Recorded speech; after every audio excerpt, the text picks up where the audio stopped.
అంత నిష్ఠూరం కంటే ఆది నిష్ఠూరమే మేలు అనుకుంటాను నేనైతే.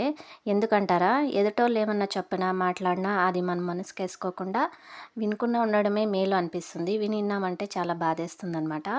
ఎందుకంటే అది మన గురించి కావచ్చు, వేరేవాళ్ళ గురించి కావచ్చు. వేరేవాళ్ళ గురించైనా మనకేం బాధ అనిపించదు గానీ, మన గురించి అనుకుంటే మాత్రం మనకు చాలా బాధ అనిపిస్తుందనమాట. అందుకని వినకుండా ఉండడమే మేలు అనిపిస్తుంది నాకైతే. ఎవరిని మాట్లాడకూడదప్పా అనిపిచ్చేసింది. ఎవరినైనా సరే పక్కింటోళ్ళు గానీ, ఎదురింటోళ్ళు గానీ ఎవరిని మాట్లాడకూడదప్ప. మనంతకు మనం పని చేసుకొని మన ఇంట్లో మనం ఉంటే చాలా మేలు కదా!